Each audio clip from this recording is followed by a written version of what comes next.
Salut tout le monde, c'est Sylvain et j'espère que vous allez bien. Je vous remercie de me retrouver pour votre taroscope du mois de septembre 2022, un mois que je vous souhaite rempli de plein de belles choses. J'ai voulu ce taroscope simple et efficace, c'est pour ça qu'il est organisé de la manière suivante. Écoutez bien, la première carte correspond à votre énergie principale du mois et ensuite vous avez trois cartes qui correspondent au domaine professionnel et trois cartes qui correspondent au domaine sentimental. On terminera le tirage avec une carte de guidance pour vous aider à aller vers ce qui est le plus positif pour vous.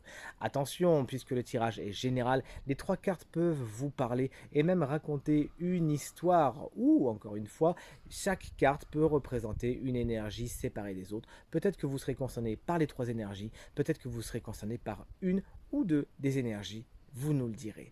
En tout cas, je vous souhaite un très très bon mois de septembre. Si vous souhaitez une consultation privée, vous trouverez toutes les informations pour me joindre dans la barre de description de cette vidéo et elle s'affiche également au bas de votre écran. Tout de suite, place au tirage. Salut chers amis Capricorne, ascendant Capricorne et signe lunaire en Capricorne, j'espère que vous allez bien. C'est parti pour votre taroscope du mois de septembre 2022, un mois que je vous souhaite rempli de choses positives. Les cartes ont été battues, il ne nous reste plus maintenant qu'à prendre contact avec le tarot et je demande maintenant à voir les énergies des Capricornes, ascendant Capricorne et signe lunaire en Capricorne pour le mois de septembre 2022. On coupe et on découvre en même temps en direct live, quelles sont les énergies pour vous, chers amis. Alors, votre énergie principale, c'est l'énergie douloureuse du 10 d'épée à l'endroit. Il y a des situations qui touchent à leur fin, qui meurent, elles sont à l'agonie et elles demandent à se terminer. Et ce, dans plusieurs domaines de votre quotidien, puisque, rappelons-le, ce tirage est général. Mais là, du coup, là, les 10 représentent toujours des fins hein, dans le tarot, mais celle du 10 d'épée, franchement, elle laisse les choses un petit peu amères. Il s'agira donc de ne pas vous accrocher aux situations qui ont prouvé qu'elles n'étaient plus bonnes. Et d'ailleurs, si les choses sont douloureuses, c'est peut-être parce que vous avez tendance à vouloir les garder et à ne pas vouloir les laisser partir. C'est ce qui occasionne ce côté douloureux du 10 d'épée, ne pas vouloir s'en défaire. Je ne sais pas si vous connaissez cette fable de La Fontaine qui s'appelle l'homme, le bûcheron pardon, et la mort. Et la morale, c'est plutôt souffrir que mourir. Telle est la devise des hommes.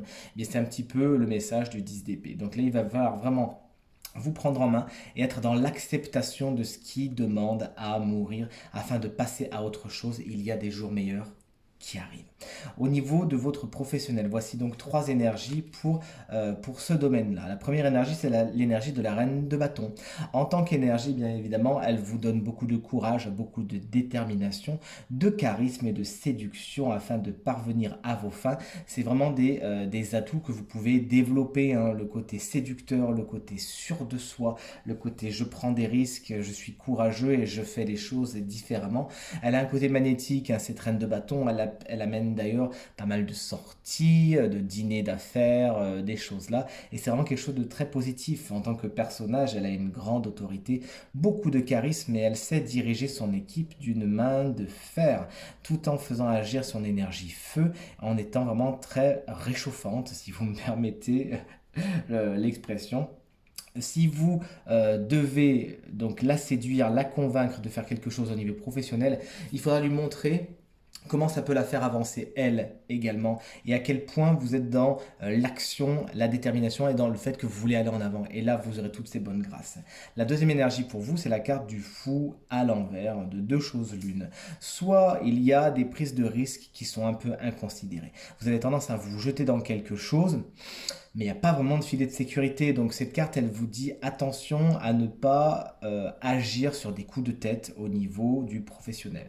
Cette carte, elle vous dit également que vous avez tendance à ne pas vouloir, pour certains Capricornes, à ne pas vouloir sortir de votre zone de confort et ça vous sclérose un petit peu dans une position qui n'est pas spécialement confortable mais surtout qui prouvera vite ses fins et qui ne vous apportera pas grand chose. Donc là le conseil c'est vraiment de considérer les choses, de mettre des filets de sécurité, vous l'aurez compris, bien évidemment, d'aller voir ailleurs si vous y êtes, d'essayer de faire les choses différemment, de ne pas hésiter à aller voir ailleurs si vous y êtes, mais encore une fois, pas sur des coups de tête et toujours en vérifiant qu'il y a bien un filet de sécurité.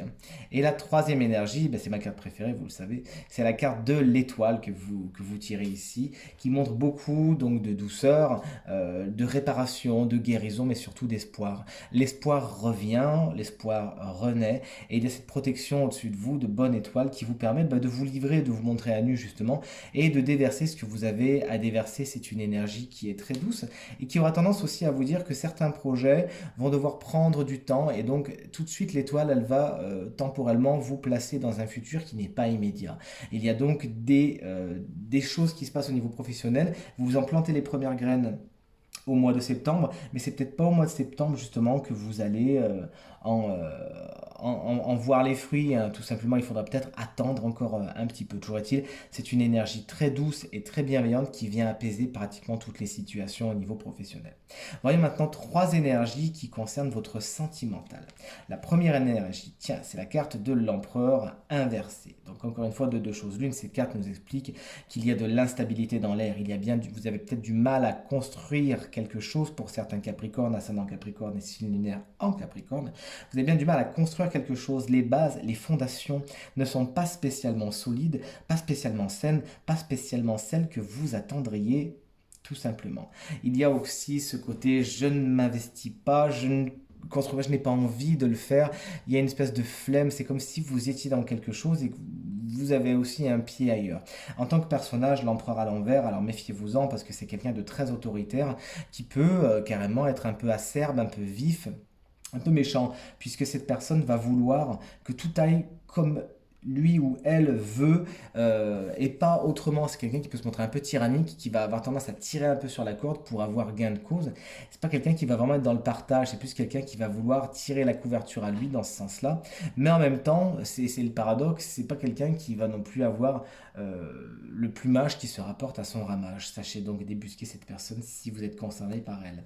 La deuxième énergie, c'est l'énergie de tempérance. Bon, bah, du coup, les choses s'améliorent quelque peu avec tempérance parce qu'effectivement, on voit de l'harmonie qui revient. On voit pour certains Capricornes, ascendant Capricorne et signe lunaire en Capricorne pour le mois de septembre au niveau sentimental, justement, peut-être quelque chose d'harmonieux. Donc là, on n'est pas vraiment dans l'amour à proprement dit, avec des déboires, avec des débuts, ni quoi que ce soit. On est plus dans une communication douce, on est plus dans du platonisme, on est plus dans une relation amie qu'autre chose. Mais quoi qu'il en soit, les choses se rééquilibrent. Vous arrivez à vous écouter. Vous arrivez à faire la part des choses. Donc bah, je vous souhaite bien évidemment que ça fasse une histoire pour vous, avec cet empereur, vous arriviez à trouver un juste milieu et à pouvoir trouver l'équilibre. Mais comme je vous l'ai expliqué en préambule, soit les cartes vont raconter une histoire complètement pour vous, ou soit effectivement, puisque le tirage est très général, eh bien, vous êtes concerné par une ou deux énergies des lignes. Donc là, effectivement, donc vous avez un pied dans l'eau, un pied sur terre, un pied dans le sentimental, mais aussi dans la raison, et vous y voyez clair. Cette carte, elle amène également des réconciliations, des guérisons au niveau sentimental. Et la troisième et dernière énergie que vous avez tirée au niveau sentimental, c'est celle du 6 de bâton à l'envers. Certains Capricornes pourraient se sentir un petit peu lésés, tout simplement, parce que vous avez besoin de reconnaissance et vous dites mince, alors je fais des efforts, et en face, bah, c'est pas spécialement bien perçu, c'est même pas perçu du tout, et il y a même un côté un peu ingratitude, hein, tout simplement, avec ce côté, bah, j'en fais des caisses, mais voilà, je ne récolte pas ce que je sème, même bien au contraire, parfois vous pourriez même bah, récolter le coup de bâton, hein, ce qui est un petit peu paradoxal, mais ce qui n'est pas à éviter. Cette carte, elle vous fait vous interroger, selon mon intuition, sur pourquoi vous faites certaines choses. Est-ce que vous faites certaines choses au niveau sentimental vraiment par bonté de cœur et parce que c'est important pour vous, parce que vous avez envie de donner et de faire telle ou telle action, ou est-ce que vous le faites dans l'attente de quelque chose? Vous voyez, donc c'est un petit peu plus pernicieux, donc parfois ça pique un peu le tarot, vous le savez, mais ça vous permet de vous poser les bonnes questions. Est-ce que les choses sont faites de bon cœur ou parce qu'il y a quelque chose qui est attendu derrière, notamment une certaine reconnaissance? Vous nous le direz. La dernière énergie, c'est une énergie de guidance et c'est la carte de l'anxiété que vous avez tirée. Bien évidemment, on ne vous conseille pas l'anxiété, bien au contraire. Mais on vous dit qu'au mois de septembre, vous pourriez vous prendre la tête sur plein de choses, notamment avec cette énergie principale qu'on a vue là, des situations qui demandent à mourir et qui demandent à s'éteindre, etc., etc.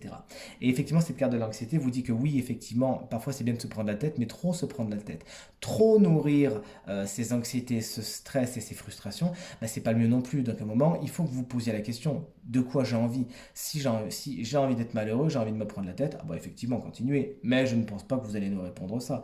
Si vous avez vraiment envie de vous en sortir, d'aller voir ailleurs, de voir qu'effectivement, je ne sais pas si vous voyez, mais derrière, on voit que l'orage s'éloigne et que le soleil revient. Si vous êtes plutôt dans cette configuration-là, alors effectivement, il s'agira de prendre la décision de allez hop, maintenant c'est bon, j'arrête. Au pire, vous pouvez même vous faire aider, vous pouvez faire plein de choses qui vous sortent de votre quotidien, hein. On a la carte du fou qui est pas loin ici, hein. Pour aller voir ailleurs, ne pas penser qu'à ça, vous rendre compte qu'il existe d'autres choses que ces prises de tête-là.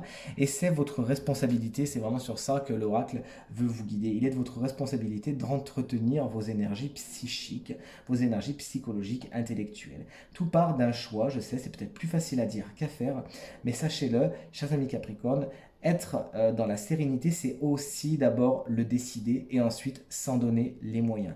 Il ne s'agira pas donc au mois de septembre de s'apitoyer sur votre sort, mais bien au contraire d'avoir une envie farouche de vous en sortir, d'aller voir ailleurs, de faire revenir le soleil, et concrètement, c'est exactement ce qui se passera. Très bon mois de septembre à vous.